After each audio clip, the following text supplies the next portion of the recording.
지금 그 조선일보의 헤드라인인데 윤석열 대면 감찰 예고한 날 측근 친형 갔던 골프장 압수수색 그러면서 따옴표이긴 합니다만 윤 총장 몰아내기 본격 나섰나? 이렇게 윤석열 편을 들고 있어요. 측근 친형이란 건 윤우진일 거예요. 윤대진의 형. 골프장 압수했다. 윤 총장 몰아내기 본격 나섰나? 법률상의 문제는요. 이렇게 정치적으로 해석하기 시작하면 아무것도 안 돼요. 나경원이 예를 들어서 자기 자신에 대한 의혹에 대해서 수사를 하라고 하면 정치적 탄압이라고 말하는 거랑 똑같은 프레임인 거죠. 그러니까 보면은 윤석열 대면 감찰 예고한 날, 그러니까 윤석열이 잘못했으니까 법무부 장관이 규정대로 감찰권을 행사해서 한 날, 그 다음에 그동안 측근 친형 그 수사가 잘못돼 있어가지고 제대로 수사하기 위해서 압수수색 한 날이잖아요. 그러면 제목을 뽑으면 윤 총장 몰아내기 나선 게 아니라 윤 총장 잘못 뭐 이렇게 제대로 밝혀지기 시작됐다 뭐 이런 식으로 프레임을 가야 되는데 마치 그냥 이게 정말로 그냥 뭔가 이 윤 총장은 아무 잘못이 없는데 그냥 저격하는 것 같은 그런 이런 헤드라인을 찍어낸 것은 바로 조선일보였습니다. 예. 그게 그 윤우진 사건은요 상상을 초월하는 사건이에요. 검찰이 개입돼서 윤우진에 대해서 구속영장이라든지 이런 것들을 계속해서 버티면서 경찰의 수사를 방해하다가 결국에는 면죄부를 줘버린 사건인데 공교롭게도 그 동생이 윤석열의 최측근인 윤대진이었고 그렇다 보니까 이게 검찰이 뭐 선택적 기소부터 시작해가지고 아무튼 검찰 관계자의 가족들에 대해서는 어떻게 수사를 피해갈 수 있게 하는지 일종의 검찰권 농단 사건 같은 거거든요. 그렇죠. 이 사건을 지금 다시 재수사하겠다고 하는 거를 조선일보가 이딴 식으로 윤 총장 몰아내기 본격 나섰나? 이런 식으로 되면 이게 언론이라고 할 수 있습니까? 이게 아주 단순하게 보면 이런 겁니다. 그러니까 경찰이 여기에 대해서 수사를 했고 혐의 단서를 잡아서 근데 경찰이 수사를 하자 도피를 해요. 외국으로. 그러면은 왜 도피를 할까요? 그러니까 죄 없는 사람이 갑자기 도피할까요? 거기다가 도피해서 태국에서 잡혀서 송환됩니다.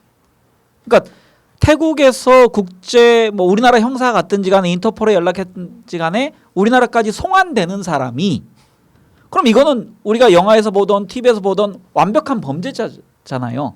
그 사람이 왔는데 검찰로 딱 보냈더니 보니까 무혐의. 이게 여러분들 이해가 되십니까? 그러니까 경찰이 이렇게 수사를 국제 공조까지 해가면서 수사를 했는데 검찰이 왔더니 무혐의 됩니다. 그 이유는 윤대진의 형이기 때문에. 그리고 윤대진은 윤석열의 측근이기 때문에. 그 관할지검장이 바로 윤석열이었고 명백한 사건인데 이게 지금 무마된 거예요. 그러니까 여기에 대해서 지금 추미애 장관이 얘기한 5가지 감찰 내용 중에 하나가 이 내용이 포함되어 있거든요. 그러니까 이런 것을 예를 들어서 윤우진에 관련돼서는 압수수색하거나 뭐 세무서에 가서 뭐 들여다보거나 골프장에 갈 수 있는데 그럼 윤석열은 어떤 관여가 있느냐를 물어봐야 되는데 이거를 지금 수사할 수 없기 때문에 감찰하는 거 아닙니까 내부에서. 그러니까 이거는 누가 봐도 이 무혐의로 누가 주겠습니까? 검찰 식구가 아니라면. 그러니까 여기 지금 13일 날은 검찰 이번에 저 국세청까지 압수수색했거든요. 이게 지금 골프장뿐만 아니라 국세청도 압수수색을 했는데 문제는 그 당시에는 언론에 안 나오다가 어떻게 알려지더라고요. 그러니까 왜 그 조국 장관 압수수색 영장 칠 때는 막 온 언론들이 막 수천 개 기사를 동시에 쏟아내는데 최근에 나경원도 말이에요. 통으로 기각됐다는 뉴스를 엄청 크게 나오는데 일부 성신여대 등에 대해서 압색한 거는 아예 보도를 안 하는 방식. 물론 알려주지 않는 방식이겠죠. 그러니까 자신들한테 불리한 무슨 영장이 발부됐다는 보도를 안 하고 유리한 것만 보도하는 방식으로 해서 왜 이런 거 있잖아요. 영장이 발부됐다, 압색했다라고 하면 보통 국민들한테 엄청난 뭐 죄가 진 것처럼 느껴지게 만드는 방식이 있잖아요. 지금 그 스킬이 계속 동원되고 있더라고요. 그리고 압색 영장을 나경원에 대해서 압색 영장이 통기각되잖아요. 그럼 그러니까 판사 이름이 안 나와. 진짜 웃기는 나라가 됐어. 그러니까 이런 비슷한 일이 또 있었잖아요. 한동훈 같은 경우는 그 매제인가요? 그 매형인지 모르게 그 기억은 잘 그 성추행. 처남. 성추행인가요? 성폭행인가로 했는데 그때 당시 약간 그 기소 유예하면서 CJ에서 근무까지 하다가 이번에 판결 받은 것처럼 꼭 윤석열 그 왼팔 오른팔 관련된 일이 항상 이런 식으로 무마가 되는 경우가 많이 있는 것 같아요. 그래서 지금 검찰은 당시에는 압수수색에서 확보하지 못한 이메일하고 전자결제 서류 등을 추가로 확보했다고 하는데 왜 당시에는 확보를 못한 것인지 아니면 그러니까 국민이 분노하는 건 이겁니다. 그러니까 검찰 권력이 자기들이 우리 편이라 생각하면은 범죄 혐의가 있어도 무혐의, 기소유예, 그러니까요. 그다음에 뭐 수사를 아예 뭐 배제시키는 것 등등으로 하고 반대편이라 생각하고 자기들에 대해서 개혁을 하려는 주체처럼 보이면은 끝까지 파고드는 가장 대표적인 게 지금 조국 장관에 관련된 것이고 지금 추미애 장관의 모든 문제에 대해서 지금 파고드는 예. 거잖아요. 그러니까 이게 역설적으로 보면은 검찰이 개혁돼야 되는 이유를 지금 스스로 입증하고 있는 겁니다. 그러니까 이게 웃긴 건요. 진짜 웃긴 코미디는 윤석열 청문회 할 때 이 사건이 논란이 돼가지고 윤석열이 왜 마이크를 뭐 꺼진 줄 알고 뭐 내가 막 대진이를 뭐 위해서 이런 이야기가 나왔던 바로 그 사건이고 그 당시에 그걸 보도했던 뉴스타파가 엄청 욕먹었던 바로 그 사건이고 그때 자유한국당이 윤석열을 고발했었어요. 근데 지금 와서 윤석열 보호하고 있는 게 이 희대의 코미디 아니겠습니까? 그 당시에 장제원이 여기에 대해서 그 장모도 그렇고 여기에 대해서 문제 제기를 했었고요. 네. 최이배 의원 이번에 그 감금됐다가 그렇죠. 패스트트랙 관련 감금됐던 그분이 그 이 문제를 제기했었습니다. 근데 그때는 우리가 그 윤석열에 대해서 너무 실드 치느라고 그러니까 그냥 그런 면에서는 우리도 잘못이 있다. 그래서 나는 윤석열이 덜 용서할 수 없어요. 왜냐하면은 그렇죠. 그렇게 국민들의 여러와 같은 성원에 힘입어 가지고 했을 때 난 이렇게 봐. 어차피 시대적 흐름은요. 검찰권을 어느 정도 내려놓는 건 맞잖아요. 그러면 사실상 내줄 건 내주고 취할 건 취해야 되는데 너무 무대포. 나는 그 조국 장관에 대한 어떤 일종의 질투가 작용하면서 조국을 결국은 법무부 장관으로 내정하는 과정에 자기가 약간 까였다는 느낌, 로비가 안 통했다는 느낌이 지금까지 이렇게 막 판을 벌리다 보니까 오히려 검찰 개혁의 불쏘시개는 조국이 아니라 윤석열이 됐다고 보는데 문제는 지금 이제 그 이야기를 한번 해봅시다. 윤석열 임기가 내년 7월 달까지예요. 근데 저 임기하기 전에 한마디만 하고 하시면 안 예. 될까요? 저 이제 아까 그 황 작가님 말씀하셨는데 저는 어떤 힘없는 사람이 대한민국이 좀 불공정하다고 생각해가지고 나는 아무 혐의가 없는데 나를 막 공격해. 그래서 도망을 갔어. 이런 경우가 있을 수 있을 것 같아요. 네, 근데, 마이크는 좀 이렇게 예. 해주세요. 근데 예를 들면 나는 세무서장이야. 동생은 잘 나가는 검사야. 동생이 모시는 형은 대한민국에서 제일 잘 나가는 검사야. 근데 조사를 해. 그러면 그런 사람이 예를 들면 동생한테 야 나 뭘 혐의로 조사받는데 나 진짜 아무것도 없다. 예를 들면 그 사람이 내가 혐의가 없는 나를 왜 공격하지? 이런 고민을 했다면 도망을 갔을까요? 그 상황에서? 도망가고 오히려 그 수사한 당연하죠. 경찰을 역으로 고소했겠죠. 나 진짜 이 대한민국에서 제일 힘 있다고 보이는 사람이 나를 누군가 이 애들이 공격을 하는데 오히려 역공을 하겠죠. 근데 도망을 갔다 왔더니 깨끗하게 정리가 돼요. 근데 이렇게 생각하면 왜 이런 일이 벌어졌는데 그리고 이제 와서 왜 이제야 압수수색이 벌어지고 하는지에 대해서 누가 책임져야 되는데 좀 고민을 많이 해야 될 것 같습니다. 알겠습니다. 그 윤호진도 이야기 나온 김에 네. 육류 수입업자로부터 세무조사 무마청탁 명목으로 금품을 받았어요. 그러니까 세무에 관련된 권한을 갖고 있는 사람은 세무조사를 무마해주고 검찰권을 갖고 있는 사람들은 이 사람이 갖고 있는 혐의를 막 일종의 식긴구처럼 면죄부를 줘버리고 이게 가장 큰 문제죠. 우리나라 권력기관들이잖아요. 검찰뿐만 아니라 국세청하고 아마 지금 국정원이 약간 멀어진 듯하고 국세청하고 검찰하고 쭉 그 단계 경찰하고의 이런 거는 어마어마한 권력이지 않습니까? 이게 선택적으로 해버리면 사회가 유지가 되겠냐고요. 문제는 이런 윤석열이 임기가 보장됐다고 해서 내년 7월 달까지 기다려야 되느냐는 그 토론을 한번 해보자는 거예요, 지금.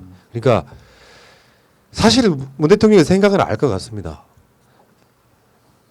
이게 선례가 되면 안 되는 것이고 지금까지 이명박근혜라든지 이런 정권에서 해왔던 짓들이 있기 때문에 그렇게 하면 안 된다고 생각하는 문 대통령 나름대로 철학이 있을 거라고 생각이 드는데 문제는 윤석열이 지금 저런 식으로 검찰권을 이상하게 행사하는 과정에 사실상 식물총장이 됐다는 건 우리가 즐거워할 일이라기보다는 사실 어떤 행정부의 한 축이 지금 잘못 돌아가고 있는 거거든요. 이런 과정에서 어제 이낙연 총리도 그런 이야기를 했었잖아요. 윤석열을 상당히 질타하는 이야기를 했었단 말이죠. 그러면은 저는 지금 이번에 법무부의 그 윤석열 감찰 건도 그렇고 윤석열이 그걸 공개적으로 거부할 수 있다면 저는 그것은 사퇴라고 보는 거거든요. 어쩌면 윤석열의 사퇴는 굉장히 빨리 와 있을 수도 있다라고 생각을 해요. 이제 검찰총장 임기를 2년으로 일단은 못 박아놓은 것은 뭐 다들 아시겠지만 중립을 지키라는 거잖아요. 근데 중립이라는 의미가 검찰이 기소권, 수사권 엄청난 힘을 가지고 있어요. 근데 이거를 가지고 뭔가 외압을 받아가지고 제대로 행사하지 못해서 그 힘을 잘못 쓰지 마라 이런 취지라고 생각이 들거든요. 그래서 2년 동안 보호해 준 건데 지금 사실상 그 막강한 힘을 다 다른 데 쓰고 있잖아요. 민주적으로 선출된 정당한 권력에 힘자랑하고 있고 자기가 연결된 어떤 비리에 그 방패막이를 쓰고 있고 그러면서 계속 뭐 정치적인 행위들을 하고 있잖아요. 예를 들면 수사를 제대로 해서 나라를 바르게 만들면 될 텐데 뭐 예를 들면 뭐 이렇게 향후에 뭐 봉사할 기회를 찾겠다.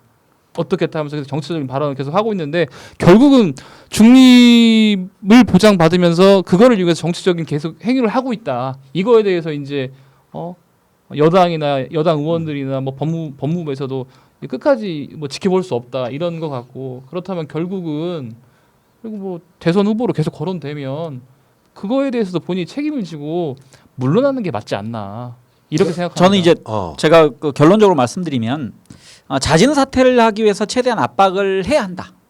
그러니까 정치권에서는 특히 추미애 장관이 그 역할을 자임하는 것 같고 저는 윤석열의 그 자진 사퇴를 약간 조건이 있다고 생각합니다. 그러니까 저는 그 문재인 대통령의 성정상 그리고 검찰에 관련된 관계 설정상 저는 사퇴를 종용하지는 않을 것 같아요. 그러니까 강제 해임은 안 시킬 것 같은 게 문재인 대통령의 인사 스타일이라고 생각합니다. 많은 분들이 저를 공격하실지 모르지만 저는 윤석열 취임을 반대했던 사람으로서 하지만 윤석열을 문재인 대통령이 만약에 해임시키면 스스로 인사를 부정하는 것 그리고 지난 조국 장관 사태를 비롯해서 1년간 버틴 것 자체가 너무 아깝지 않느냐 우리 진영에서. 왜냐하면 자르려면 작년 10월에 자르거나 11월에 잘랐어야지 그냥 속 시원하게 그러니까 욕 좀 먹고 마는데. 네네. 이 임기가 보장된 검찰총장은 해임이라는 선택 자체가 없어요. 사실 알고 보면. 그러니까 선택지는 윤석열의 자진 사퇴밖에 없는 거죠. 물론 이제 형식은 그래야 되고 네. 예를 들면 보통의 그러니까 어떤 그런 수장들 같으면 정권 차원에서 사람 보내가지고 상황이 이렇게 됐으니까 총장 사퇴하는 게 좋겠어 하는데 모양새는 자진 사퇴 쪽으로 그렇게 만들 수 있는 선택지가 하나밖에 없는데 윤석열이 그걸 받을 것이냐 말 것이냐인 거죠. 그러니까 거기에 너무 지금 여러 개가 결부됐어요. 그러니까 처음에는 윤석열이 그냥 물러나면 되는 정도였는데 지금은 윤석열이 보호해야 될 게 너무 많아진 겁니다. 그러니까 자기 가족에 관련돼서 그다음에 뭐 윤대진에 관련된 형의 뭐 윤대진과 관계돼서 한동훈에 관련돼서 이렇게 보호할 게 너무 많기 때문에 그 윤석열 입장에서는 내가 지금 안 물러나는 것이 그나마 최소한의 방어, 가장 적정선의 방어를 할 수 있는 방법이다. 근데 이걸 넘어서서 더 큰 틀에서 내가 방어를 하는 방법은 정치 권력을 얻는 거라고 생각합니다. 근데 정치 권력을 얻는 게 이 사람이 지금 국회의원 선거인데 뭐 국회의원 선거를 할 수 있는 것도 아니고 국회의원 해봐야 뭐 보호 못합니다. 그래서 이 사람이 만약에 대권으로 직행할 수 있는 구도 최소한 야당의 후보자가 되는 정도라면 자기는 옷을 벗을 거라 생각합니다. 그래서 저는 늘 말씀드린 게 지지율 25%가 저는 중요하다. 그러니까 25%를 넘어서게 되면은 이분은 고민을 할 거고 이 사람은 30% 넘으면 본인의 의지와 관계없이 주변에서 추대입니다. 이거는. 이따가 여론조사 이야기 다시 한번 하고요. 문제는 이제 일종의 프레임인데 윤석열이 언제 물러나든 무조건 그건 정치 탄압으로 몰고 가는 프레임이 있을 거예요. 그 프레임. 조국 수사 등을 했다고 윤석열에게 그만두게 만들었다는 프레임에 우리가 대항해야 될 프레임이 뭐냐면 사실은 정권, 정치 이런 건 다 프레임 싸움이잖아요. 선동 이슈 파이팅은 다 그런 거라고. 간단히 말해서 중립 지키라고 임기 보장해준 검찰총장이 중립을 지키지 않으니 사퇴시키는 것이 국민들이 대개 용납을 하면 이해를 하면 윤석열이 물러가는 파장은 없는 거예요. 그러니까 지금부터는 중립지키라고 그러니까 임기 보장해줬더니 중립 안 지키고 정치라고 자빠졌으니까 물러나는 건 당연하다고 보는 거죠. 그러니까 어떻게 보면은 우리 항상 그 작년부터 그 언론이나 아니면 하다못해 우리 관계자, 그러니까 우리 민주당 의원들이라든지 민주 진영 관계자들이 어떤 그 인터뷰에 임할 때도 그 항상 얘기가 나왔던 거 작년 연말까지 나왔던 얘기는 뭐냐면 이제는 그러니까 조국 장관 뭐 정경심 그 교수 수사를 했을 때 이제는 야당을 이제 수사할 것이다. 예를 들어서 패스트 트랙이라든지 뭐 다른 부분들을 수사를 할 것이다 기대했는데 전혀 수사를 하지 않았다는 것이. 그리고 또 다른 부분 우리 쪽에 또 어떤 문제가 있어서 수사를 하고 나면 이제는 또 뭐 기계적 중립이라도 해야 되니까 그래야지 자기가 여당을 계속 여권을 계속 공격하더라도 나는 기계적 중립을 하고 있어라는 걸 보여주기 위해서 다른 쪽을 할 것이라고 얘기했지만 그것이 판판이 깨졌잖아요. 계속해서 오히려 없는 것을 만들려고 그러는 게 이번에 김봉현을 통해서 드러났고 그리고 뭐 한동훈이든 뭐든 있는 것인데 이것을 계속 방해하는 것들이 확인이 됐다라면 여기 뭐 이 기사의 내용 그 제목처럼 본인 자체가 기계적 중립이 또 아예 못 지키고 아예 정치적 한쪽으로 편향된 행동을 하는 사람한테 정말로 이 2년간 자리를 보장해 주는 것이 의미는 있을까?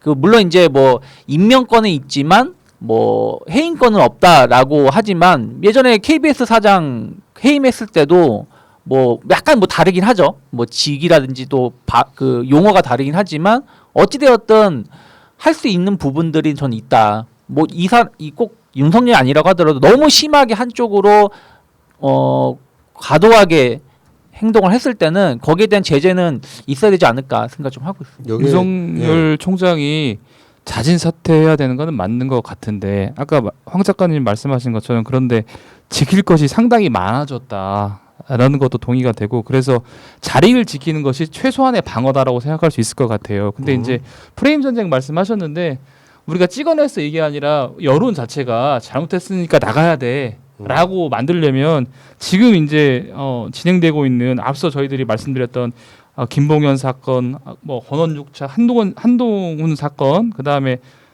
윤석열 측근 친형 의혹 사건 있잖아요. 그런 것들에 대한 수사를 정말 제대로 해서 그런 것들을 어떻든 간에 그동안 잘못된 것들을 잘 정리해서 잘 밝혀서 그런 것을 추동력으로 해서 더 압박을 해야 자진 사퇴하지 않을까라고 조심스럽게 한번 그러니까 예측해 봅니다. 결론적으로요. 방법은 세 가지가 있습니다. 실은 첫 번째는 자진 사퇴 가장 좋은 거고요. 두 번째는 법무부 장관이 해임안을 제출하는 겁니다. 대통령에게. 그리고 세 번째는 탄핵안도 있어요. 그러니까 국회의원 3분의 1이 탄핵안을 발의하고 과반 이상이 찬성하면 그 국회에서 탄핵할 수도 있어요. 근데 왜 지금 해임 건의안이나 탄핵안을 하지 않냐면 이게 결국은 그 우리 정부에게 부담을 줄 수 있다는 얘기죠. 그러니까 그렇기 때문에 정치적으로 이걸 자진 사퇴적으로 뭐라는 게 제일 좋고 만약에 해임안을 그 건의하거나 국회에서 탄핵하면 이 사람을 실은 키워주는 거예요. 순교자처럼 만들어주는 거거든요. 그래서 그런 길을 걷지 않기 위해서 하는 건데 뭐 많은 분들이 야 보기 싫다 당장 해임해라 아니면 국회가 탄핵해라라고 얘기할 수도 있는데 그 방법을 정부는 그리고 그 민주당에서는 제일 피하고 싶은 지금 방안 중에 하나가 된 겁니다. 어쩔 수 없이. 그러니까 이제 저번에도 그런 비유를 했는데 어디 거렁뱅이 하나를 집에 데려와 가지고 살도 찌우고 밥도 먹여놨더니 지금은 아예 안 나고 버티면서 안방 차지하려고 하는 그런 모양새란 말이죠. 근데 사실 윤석열에 있어서 가장 피크점은 저는 이동재 한동훈의 커넥션이라고 봐요. 4월 달 총선에 영향을 줄 생각으로. 근데 결정적으로 이동재에 대한 수사가 시작되니까 이동재 쪽에 수사심의원회 신청을 윤석열이 받아줌으로써 사실 한동훈을 보호하려고 했는데 한동훈만의 머리에서 나온 게 아니라 현 정권의 앙심을 품은 윤석열이 한동훈으로 하여금 이런 사건을 조작하게 만들었다는 의심이 충분히 가능하지 않습니까? 근데 이런 상황에서 이제는 점점 이런 것들이 확전되기 시작하면서 윤석열이 지금까지 해왔던 어떤 수사라든지 하다못해 최근에 김봉현 사건 옵티머스를 서울중앙지검장일 때 옵티머스 사건 5억 원이 서울중앙지검으로 흘러들어갔다 이런 사건들을 쭉 보면 이 사람은 내가 봤을 때는 진짜 임명권자를 이용해 먹고 그 사람 등에 칼을 꽂은 정도의 정말 폐륜화에 가깝습니다. 검찰 입장에서 보면 멋있는 칼잡이일 수 있는데 우리 보통 일반 시민의 입장에서 보면은 그냥 개 양아치인 거예요. 근데 이 사람이 스스로 셀프로 사퇴를 하지 않고 아까 말한 막 탄핵 아니라 해임안 등을 통해서 해임시키는 것은 이제 많은 국민들은 그렇게 원하시는 분도 있긴 하지만 시원하죠. 네. 현실적 선택지는 윤석열이 이런 상황임에도 법무부 장관의 감찰을 안 받으면서까지도 사퇴를 안 하려고 하는 건 못 물러나는 게 첫 번째일 거고 두 번째는 윤석열 스스로가 죄를 지었다는 것을 자인하는 거다. 이런 식의 프레임을 만들어 놔야 돼요. 어떻게 이 사람이 사퇴하고 나갈지 모르겠지만. 그러니까 법무부 장관이 지금 감찰을 지시한 내용은 뭐냐면은 검사징계법에 의해서 윤석열 총장을 징계안에 회부하기 위한 거거든요. 근데 여기서 우리가 좀 유념해야 될 게 그럼 추미애 장관이 빨리 해임 건의안을 내라 대통령에게. 근데 거기는 실은 정치적 그 좀 토의가 있어야 됩니다. 왜냐하면 추미애 장관이 만약에 대통령에게 해임 건의안을 내는 게 보도가 딱 된다. 그러면 이거는 뜨거운 감자를 대통령에게 던지는 꼴이 돼요. 그러니까 대통령이 만약에 여기서 해임 건의안을 받아들이지 않으면 추미애 장관을 불신임하는 꼴이 되는 것이고 만약에 그걸 받아들이는 것 자체는 지금까지 쌓았던 명분이 또 후퇴되는 거거든요. 그래서 그런 쪽의 선택은 하지 않고 지금 최대한 압박을 가하는 수준까지 가야 되는 게 맞다고 봅니다. 어쨌든 뭐 윤석열은 지금 계속해서 그러니까 옛날 생각을 할 것 같아요. 차라리 그냥 장모만 버릴 걸. 그때 사퇴를 했으면 포기하고 사퇴했으면 장모 쪽만 처리가 되고 나머지는 괜찮았을 텐데 까도 이건 양파도 아니고 까도 나오다 보니까 지금은 이제 뭐 이도저도 못 하고 있는 오히려 자기 스스로 하여튼 발등에 목질을 한 것이 아닌가 생각하고 있습니다. 황 작가님이 말씀하신 25% 지지율 있잖아요. 한번 넘어서 실제로 자진 사퇴하시는지 한번 보고 싶네요. 근데 거기 이제 너무 정치적으로 이렇게 매몰되면요 아무 대화도 하지 못합니다. 잘못한 부분을 아무리 여론에서 불리하다고 해도 윤석열 자체는 지금 검찰총장으로서는 의미가 없는 짓을 하고 있는 거예요. 조중동 등이 아까 어떤 사람 채팅창에 들어와가지고 뭐 걔 양아치는 추미애다 이렇게 하는 사람을 봤는데 그건 세뇌된 사람들일 뿐인 거죠. 역대급으로 윤석열처럼 박근혜 때 이명박 대통령 어떻게 됐겠어요? 바로 뭐가지 날라갔죠. 뭐 본인이 조직의 중요성을 강조하시는 분이니까 본인 때문에 조직이 너무 힘들어지고 만신창이가 되고 있는데 수신을 좀 지켜주세요. 네. 자, 이 이야기 여기까지 하겠습니다.